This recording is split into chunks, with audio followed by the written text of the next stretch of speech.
Bonjour à tous et bienvenue sur la chaîne Wrestling Love. On se retrouve aujourd'hui pour une toute nouvelle vidéo. Alors dans cette vidéo nous allons parler de WrestleMania 37. On va faire la review des deux jours en même temps de ce plus gros show de l'année pour WWE. Et pour cette vidéo je suis accompagné par Redax. Salut Redax. Salut. Alors, Comment ça va? ça va, impeccable, la grosse semaine de catch. Pause.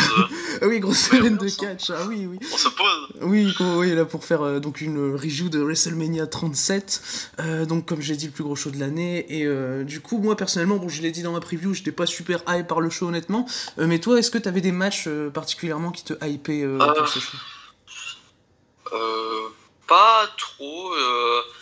Je sais que contrairement à beaucoup de gens, le McMahon Strowman m'a hypé pas mal, mais au final il était pas si fou que ça. Ouais. Puis voilà. Non oui, je comprends. Puis le main event de la deuxième nuit aussi m'a hypé pas mal. Oui, moi, ce qui m'a hypé le plus, personnellement, c'est Cesaro Rollins. Hein, on y reviendra tout à l'heure, mais j'étais pas mal déçu. Ah oui, aussi. J'étais pas mal déçu, personnellement, on y reviendra tout à l'heure. Mais du coup, voilà un peu pour présenter le show. On va commencer donc avec la nuit 1 de WrestleMania 37. Ça s'est déroulé donc le 10 avril.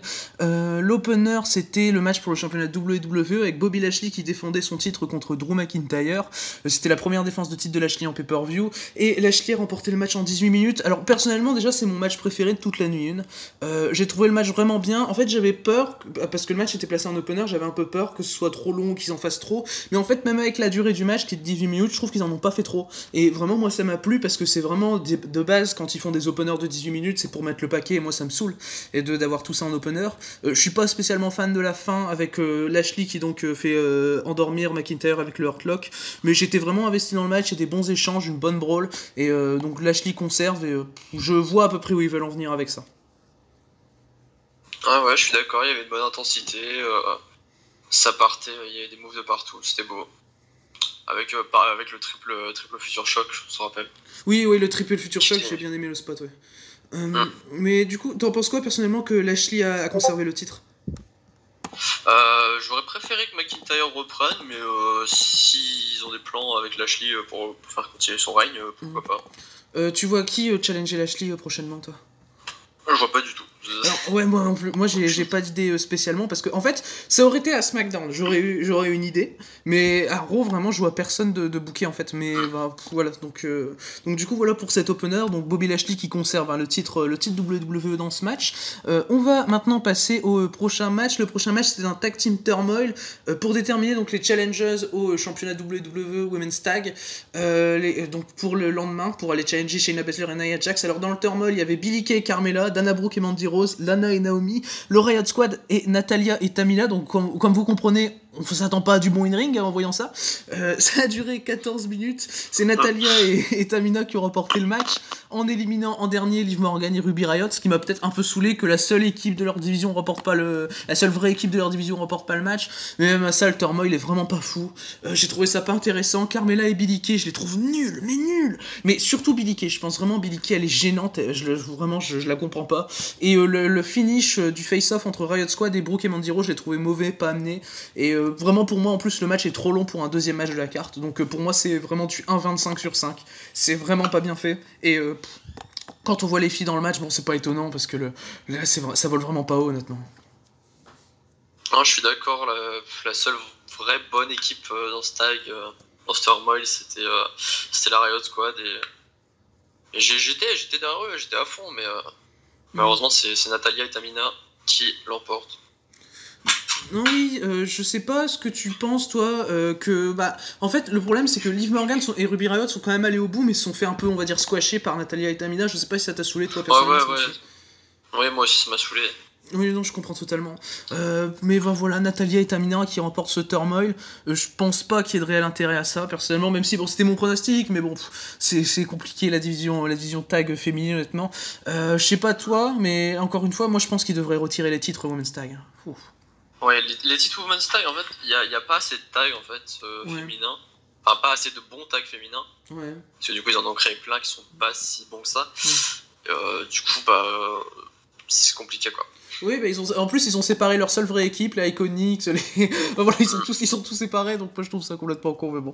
Mais bon, du coup voilà pour ce deuxième match de la carte qui était le tag team Turmoil, donc remporté par Natalia et Tamina. On va maintenant passer au troisième match de la carte, qui est, comme je le disais un peu plus tôt, le match qui m'a hypé le plus des deux nuits. C'était Cesaro contre Seth Rollins, donc sur le papier, bon, ça a l'air très bien. Ça a duré 11 minutes, victoire de Cesaro. Personnellement, j'ai pas trop aimé le match, j'ai mis 2,75. Le problème du match, c'est que vraiment, ils ont commencé directement, ils se sont attaqués vraiment, tu sais pas pourquoi, ils ont fait leur match, il y avait pas de construction, il y avait rien, et ça m'a vraiment saoulé. Au bout de 45 secondes, t'as une grosse buckle bomb dans le coin, tu comprends pas.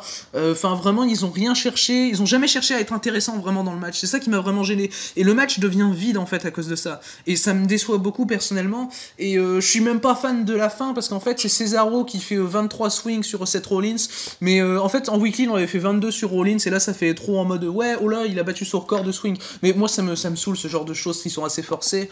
Et bon, autant la victoire de Cesaro est bien, autant le match est pour moi pas bon et pas construit en fait. C'est ça le problème. Et du coup, bah voilà pour ce match pour moi en tout cas. Bah, pour moi, contrairement à toi, c'est vraiment un des matchs que je trouve les plus bons de ce Mania.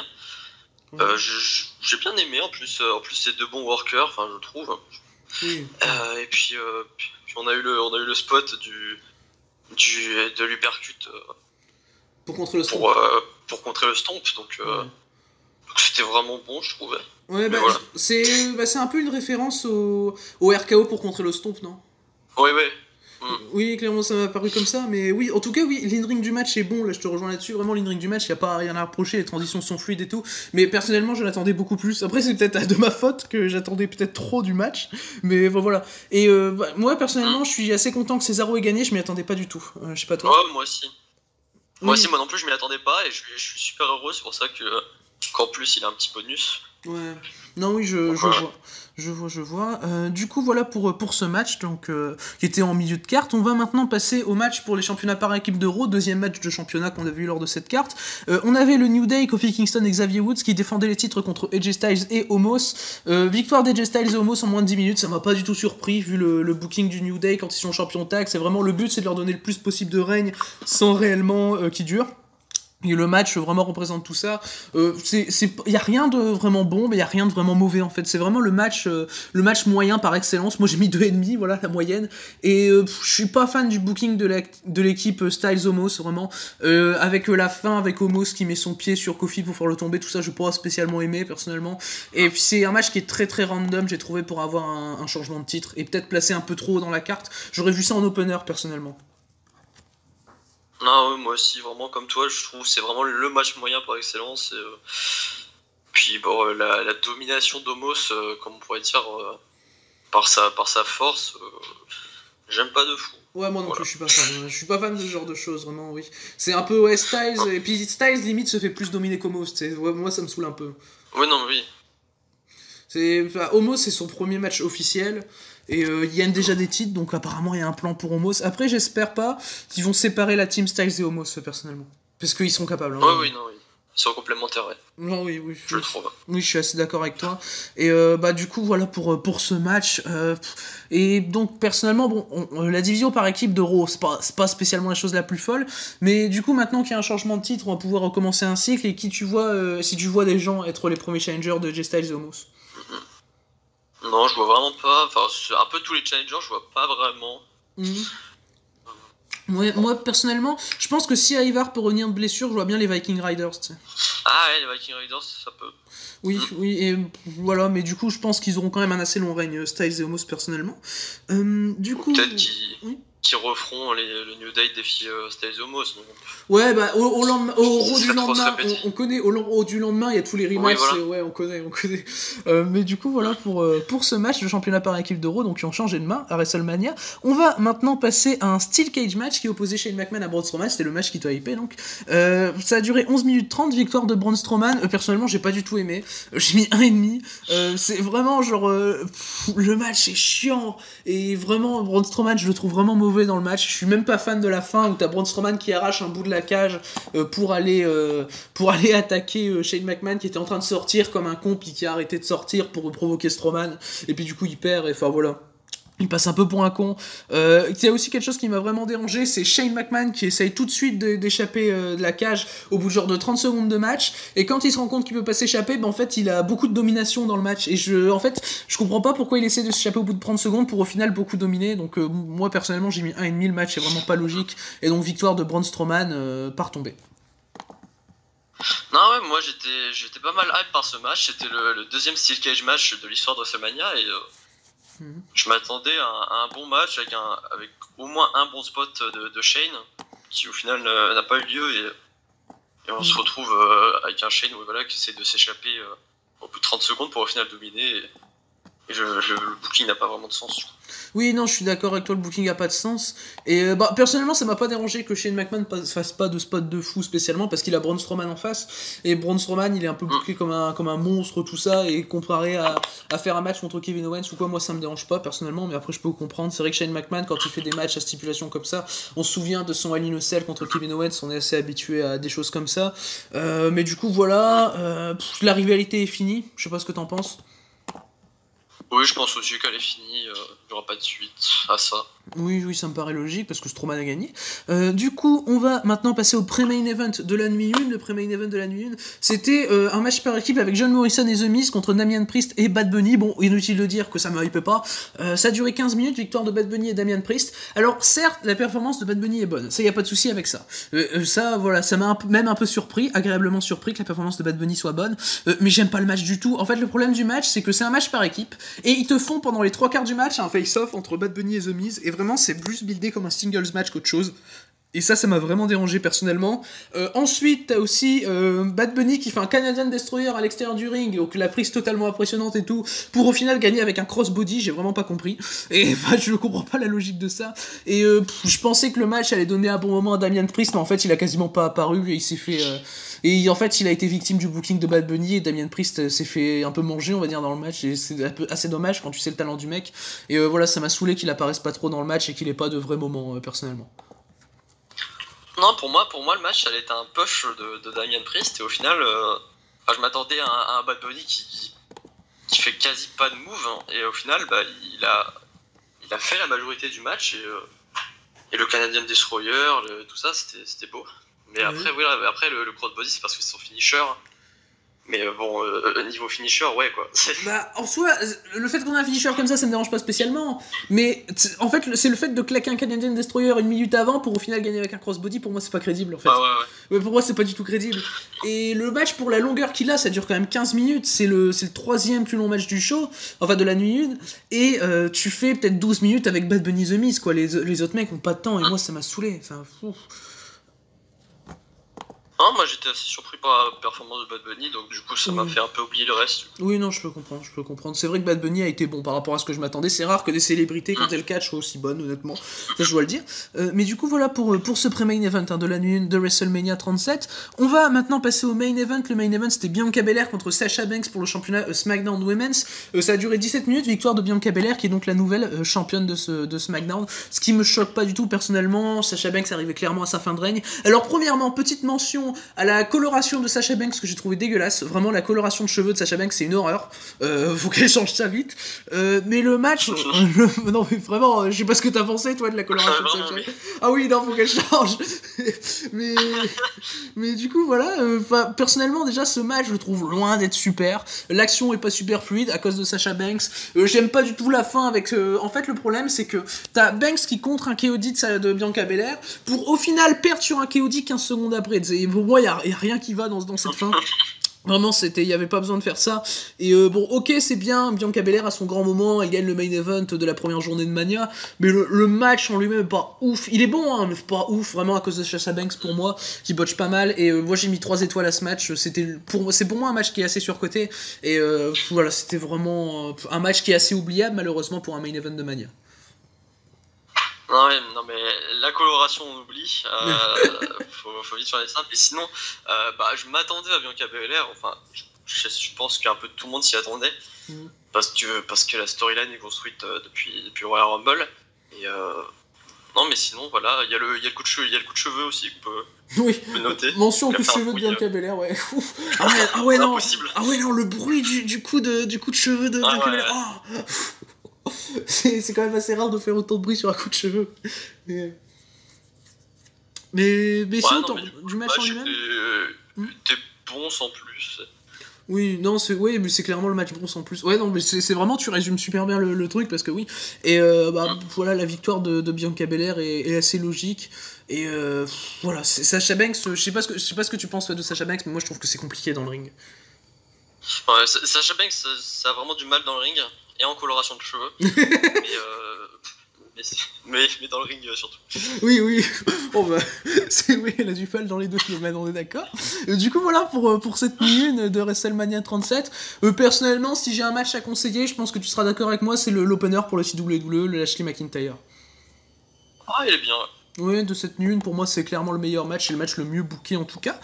Du coup, on va maintenant passer à la nuit 2 de WrestleMania 37, qui comme la nuit 1 ne contenait pas de kick-off. La nuit 2 qui commence avec Randy Orton contre le Fiend, ça a duré 6 minutes, victoire de Randy Orton, j'ai trouvé ça nul, hein, qu'on soit bien d'accord, j'ai trouvé ça... Vraiment, je déteste le Fiend, je vois pas l'intérêt catchesque au Fiend, vraiment, y a rien qui va, c'est la mort du catch pour moi le Fiend, et le match est dégueulasse, y a rien qui va, le finish est nul avec Bliss, elle a plein de pétrole sur la gueule, tu comprends pas, ça distrait le Fiend, du coup t'as Randy Orton qui gagne avec un RKO sur le Fiend, quand le Fiend y a un an se dégager de distance, tu fais qu'est-ce qui se passe, et non vraiment y a rien qui va pour moi dans le match, et bon t'as Alexa Bliss qui commence à prendre le contrôle du Fiend, j'ai l'impression, mais je m'en fous, en fait je m'en bats les couilles, mais voilà, du coup j'espère juste que le Fiend n'apparaîtra plus, et j'ai mis 0,5 sur 5. Non, mais moi aussi j'aime pas du tout le perso du Fiend, mais sinon je suis heureux quand même un peu que le turn d'Alexa Bliss sur le Fiend ait enfin eu lieu, parce que c'était un peu teasé secrètement depuis pas mal de temps. Donc ouais, mais bon, après le match est vraiment pas bon. Oui. En fait, si tu cherches de l'in-ring, tu peux aller te faire foutre là en fait. Oui, non, tu peux aller te faire foutre si tu cherches de l'in-ring. Oui, non, clairement, comme tous les matchs du film en fait, et moi je trouve ça vraiment chiant personnellement. Mais du coup, en plus, heureusement qu'il dure que 6 minutes hein, pour le coup. Et du coup, voilà pour ce match remporté par Randy Orton. On va maintenant pouvoir passer au deuxième match de la carte. C'était donc le fameux match pour les championnats Women's Tag où Nia Jax et Shayna Baszler étaient challengés par les vainqueurs du Turmoil de la veille, Natalya et Tamina. Ça a duré 14 minutes, donc j'ai trouvé ça bien trop long. Ça a été remporté par Nia Jax et Shayna Baszler. Personnellement, j'ai mis 1 au match. J'ai trouvé vraiment beaucoup de botch. Les face-off entre Nia Jax et Tamina sont vraiment chiants. C'est vraiment, ils essayent de raconter une histoire entre Nia Jax et Tamina, mais moi je trouve ça nul, personnellement, je trouve ça vraiment nul à chier. Et voilà quoi, c'est Shayna Baszler qui porte le match. Hein. Natalya, c'est compliqué en 2021, et Shayna Baszler, elle se retrouve un peu toute seule, elle a un beaucoup de genoux pendant le match. Enfin voilà, j'ai rien à retenir du match, personnellement, je lui ai mis 1, et c'est vraiment bien trop long pour ce que c'est, je sais pas ton avis. Non mais oui, c'est bien trop long, y a vraiment que Baszler qui catch pas mal, et donc ça donne forcément un match mauvais. Oui, et les face-off entre Nia Jax et Tamina, tu en as pensé quoi Beaucoup trop, surdose. Oui, ah ouais, non, ils font ça quasiment tout le match, oui, c'est une horreur le storytelling du match. Mais du coup, bah voilà, c'est heureusement Shayna Baszler et Nia Jax qui conservent les titres, parce qu'il faut quand même pas déconner, et j'espère qu'elles les perdront contre le Riot Squad, je sais pas si t'es d'accord. Ah oui. Oui, parce que de toute façon, c'est la seule équipe qui est à peu près bonne, donc voilà. On va maintenant passer au troisième match du show, c'était un singles match. C'était celui des deux matchs avec Randy Orton contre le Fiend, où il n'y avait pas de titre en jeu. Victoire de Kevin Owens en 9 minutes, alors personnellement, j'ai pas aimé le match, j'ai mis 2,25. Je suis vraiment déçu parce que Owens Zayn, c'est vraiment de bons workers, et le problème, c'est que, genre, direct, premier move du match, ils attaquent pop-up powerbomb, tu comprends pas, les mecs, direct un finish, moi j'ai trouvé ça n'importe quoi, pour que 5 minutes après, quand Zayn est bien fatigué, le mec contre la même pop-up powerbomb alors qu'il a pas réussi à la contrer au bout de 5 secondes de match. Moi ça m'a vraiment saoulé. Je suis pas non plus fan du finish, et voilà, c'est vraiment un match où la construction est mauvaise, où le booking est pas ouf. Je suis pas fan du booking de Zayn, c'est limite un squash long en fait. J'ai l'impression que Zayn domine vraiment jamais dans le match, et ça m'a plus saoulé qu'autre chose, et voilà, j'ai mis 2,25. C'était vraiment un match qui est clairement à oublier, ce qui est dommage quand on parle d'un Owens Zayn. Ah ouais, c'est dommage pour Owens Zayn. Après, ouais, voilà, on a vu que les deux se sont fait pop. Parce que c'est des bons workers. Hein. C'est logique. Et je trouve. Et voilà, puis la fin avec Logan Paul, oui mais non. Ah oui, non, la fin avec Logan Paul, oula. Ah non, Logan Paul, tu penses pas qu'il va manager Kevin Owens maintenant? En vrai. Ah, c'est possible. Vraiment, j'en sais rien, Mais c'est vraiment possible. Mais de base, si tu veux, je pensais que Logan Paul, ça allait être l'arbitre spécial. Avec Logan Paul. Ouais. Ouais, avoir un Sami Zayn Logan Paul à Money in the Bank. Non mais, de base, je pensais que Logan Paul allait être l'arbitre spécial du match, personnellement, mais bon, on part sur à peu près la même configuration que ce que je pensais, finalement, avec Owens qui est aidé par Logan Paul. Du coup, voilà pour ce match auquel j'ai mis 2,25, remporté par Kevin Owens. On va maintenant passer au prochain match du show. Le prochain match du show, c'était le match pour le championnat US. Voilà, maintenant, il restait que des matchs de championnat. Le match pour le championnat US, c'était Riddle qui défendait son titre contre Sheamus. Victoire de Sheamus en un peu moins de 11 minutes. Clairement, j'ai vraiment bien aimé le match. C'est mon deuxième match préféré de la deuxième nuit. J'ai mis la note de 3,25, j'étais limite à 3,5. L'action est très fluide, on a des bons contres. Il n'y a que la fin qui me dérange un peu parce que, en fait, c'est Riddle qui veut faire un moonsault de la deuxième corde et Sheamus qui le contre avec un coup de genou dans la tête. Moi, je trouve que la fin est vraiment pas amenée du tout et ça m'a un peu dérangé. Mais sinon, le match en lui-même reste très très bon d'un point de vue de in-ring. Vraiment, au début du match, ça a été. En fait, c'est pas le. En fait, c'est un peu. En fait. Owen Zayn, ce qu'ils ont fait, c'est qu'ils ont commencé directement, finish, bam, et t'as juste derrière Riddle Sheamus où ils essayent de construire, et vraiment tu sens la différence, et moi ça marche vraiment mieux avec le Riddle Sheamus, et du coup la victoire de Sheamus me choque pas, et je pense qu'ils ont des plans avec ça. Ouais, le match il est plutôt bon, y a pas grand chose à dire dessus.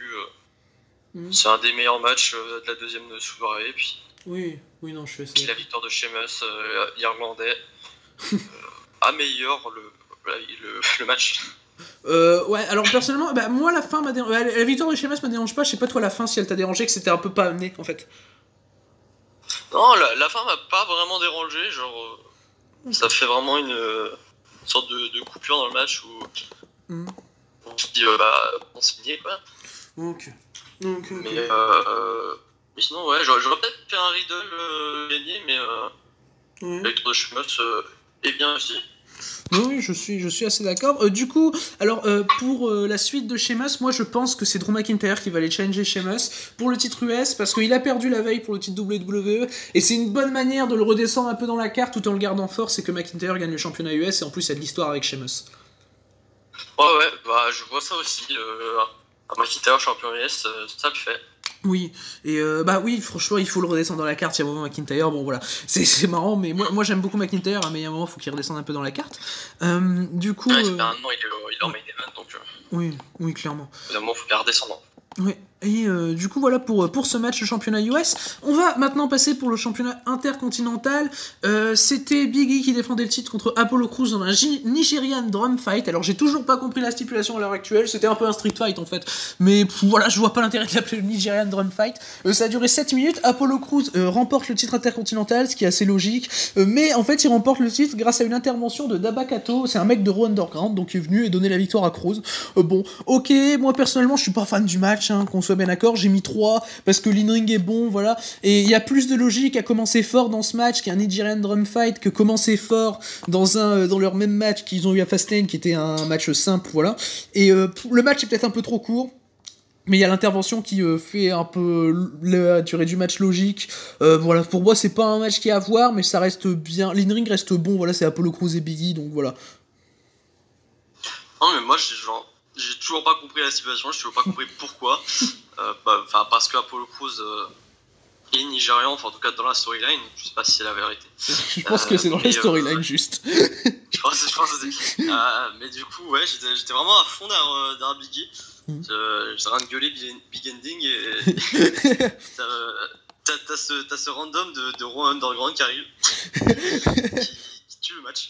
Ouais, donc clairement. Et je viens de vérifier, Apollo Crews, il est né en Californie, donc a priori c'est pas trop nigérian. Mais. C'est pas très nigérian. Ouais, c'est pas très nigérian. Mais du coup, voilà pour ce match, le championnat intercontinental remporté par Apollo Crews. Bon, c'était vraiment assez random, et je pense que ça aurait dû être plus bas dans la carte, personnellement, je sais pas si t'es d'accord. Ouais, aussi. Du coup, voilà pour ce match. On va maintenant pouvoir passer au pré-main event de la deuxième nuit de WrestleMania. C'était Asuka qui défendait son championnat féminin de Raw contre Rhea Ripley. Donc le match, il faut bien rappeler qu'il n'y a aucune storyline, il n'y a rien d'amené, c'est juste Ripley dès sa première apparition à Raw qui challenge Asuka, il n'y a aucune logique. Et en plus, Rhea Ripley gagne le titre, ce qui m'a vraiment saoulé. Mais le match en lui-même reste bon. Moi, la victoire de Rhea Ripley me saoule, mais le match en lui-même, ça va corps. Je lui ai mis personnellement 3,25 parce qu'il y a quelques spots qui sont très beaux. Le spot du DDT depuis l'apron jusqu'à l'extérieur du ring de la part d'Asuka, j'ai vraiment vraiment bien aimé. L'in-ring est bon, comme je le dis. Bon, il cherche pas trop à construire parce qu'il y a rien à construire. Donc moi, personnellement, ça me choque pas. Et moi, j'arrive quand même à mettre 3,25 parce que le match est bon, mais encore une fois, Kana se fait pas respecter. Et moi, ça me saoule un peu parce que le booking d'Asuka à Raw, c'est vraiment chiant. Et Rhea Ripley, nouvelle championne, je vois pas spécialement d'intérêt, honnêtement. Ouais, c'est vrai que le booking d'Asuka se résume à je suis japonaise. mais ouais, bah sinon, il n'y a vraiment pas de storyline. Le match n'est pas construit.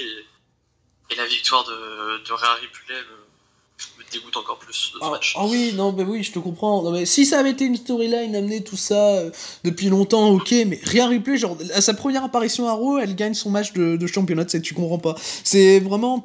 Bon, heureusement, ils ont fait un long match pour faire perdre le titre d'Asuka. Pour encore, c'est 14 minutes, donc est-ce que c'est long? Bon, on va dire que c'est moyennement long, mais voilà, heureusement qu'ils ont fait un long match, mais même à ça, j'ai peur qu'Asuka vraiment descende beaucoup en termes de booking. Déjà que pour moi, son booking, même en tant que champion, n'est pas fou. J'ai vraiment peur qu'elle ait en fait même pas une chance au titre d'Euro pendant le règne de Rhea Ripley, quoi. Du coup, voilà pour ce pré-main event, donc remporté par Rhea Ripley. On va maintenant pouvoir passer au main event de la deuxième nuit de WrestleMania 37. Le main event qui était pour le titre Universal. On avait Roman Reigns qui défendait son titre contre tout d'abord le vainqueur du Royal Rumble, Edge, et quelqu'un qui s'est donc ajouté au match qui est Daniel Bryan. Donc on avait un triple threat match en main event, ce qui m'a personnellement pas dérangé durant ce match parce que j'ai trouvé le match qui était bien amené. Moi personnellement j'ai mis 3,75, c'est mon match préféré des deux demi réunis. L'in-ring est très bon, j'aime beaucoup le booking également, il y a quelques moments où tu crois que Bryan peut gagner. J'aime bien la fin avec Roman Reigns qui fait le tomber sur les deux en même temps, sur Daniel Bryan et Edge, donc ça montre clairement qu'il a battu les deux et qu'il y aura personne des autres qui pourra réclamer sa chance derrière. Moi j'ai bien aimé. L'intervention de Jey Uso vers la fin m'a pas spécialement gêné parce qu'elle est pas longue, là où ça m'avait gêné à Fastlane parce qu'il y a plus rien qui va. Mais voilà, pour moi c'est vraiment un très bon main event. C'est pas vraiment le match qui est digne d'être le main event du plus gros show de l'année, mais ça reste le meilleur match du show. Donc voilà, moi j'ai aucun problème avec ça. Et pour une fois, Roman Reigns a eu un booking qui était assez intéressant pendant le match parce qu'il se faisait dominer la plupart du temps. C'est Edge qui domine le match. Et j'ai trouvé ça assez intéressant personnellement. Et donc j'ai mis 3,75 à ce match qui est remporté par Roman Reigns en 22 minutes. Il faut pas oublier qu'il y a aussi des interventions de Jey Uso au début du match qui met deux super kicks à Edge et à Bryan. Ouais, exact. Mais du coup c'est presque un four-way, mais pas vraiment, puisque Uso est plus présent pendant tout le milieu du match. Ouais. Mais sinon, pour une fois que Reigns gagne pas sur tricherie ou quoi, qu'il a un vrai booking, c'est cool. Oui, non, je suis assez d'accord. C'est vraiment bien. Et j'ai trouvé le selling particulièrement bon dans le match aussi parce que genre en fait si tu veux t'as Edge qui domine beaucoup Reigns, qui lui met des gros coups de chaise, et derrière c'est pas Reigns qui revient tout seul en mode quand il était babyface ou qui pouvait pas perdre et tout, qui se relevait de tout. Et là, moi j'ai bien aimé personnellement ça, que le selling de Reigns était bon personnellement. Et du coup voilà pour ce main event de WrestleMania 37, donc remporté par Roman Reigns. Ce que j'ai trouvé personnellement bien, parce que je voulais pas voir Edge champion et Daniel Bryan qui s'insère comme ça dans le match et qui est champion, ça m'aurait saoulé également. Je sais pas toi personnellement si t'es content de la victoire de Roman Reigns. Ouais, je suis plutôt content pour Roman Reigns. Après, je savais que Daniel Bryan allait venir pour se prendre le pin. Bah les deux sont pris le pin quoi, en fait. Oui, voilà, donc au final les deux, je pensais que ça allait pas vouloir débiliser les deux, et au final ils ont quand même pin Edge. Oui, c'est ce qui est une bonne idée personnellement. Mais du coup voilà pour ce match, et du coup moi personnellement je vois personne à prendre le titre à Roman Reigns pour l'instant vu ce qu'il vient de faire. Mais du coup voilà pour ce match, voilà pour ce main event de la nuit 2 de WrestleMania. Alors si j'ai un truc à conseiller de la nuit 2 personnellement, bon, c'est évidemment le main event et Riddle Sheamus. Je pense que t'es d'accord avec moi sur les deux matchs à conseiller du show. Ouais. Et le show en général, qu'est-ce que t'as pensé toi du show en général de ce WrestleMania, de ces deux nuits en général? Est-ce que ça a comblé tes attentes? Le show je l'ai trouvé bon, mais sans plus, un peu comme le match Belair Banks. Ouais. Il était bon dans l'ensemble. Il y a eu quelques déceptions pour sa Finn Orton, Strowman Chain, des matchs comme ça, mais sinon le match le show est plutôt bon dans l'ensemble. Oui, non, je suis assez d'accord, c'était clairement meilleur que les Takeover qu'on a eu cette semaine. Voilà, ça restait un bon WrestleMania sans plus. Je pense qu'il est meilleur que celui de l'année dernière, clairement. Je pense que t'es d'accord sur ça. Ouais, je suis clairement d'accord. Mais du coup, voilà pour cette review de WrestleMania 37, donc des 2 nuits du plus gros show de l'année de WWE. Merci à toi, Redax, d'avoir participé à cette vidéo. Et du coup, d'ici les prochaines vidéos, je vous dis à la prochaine.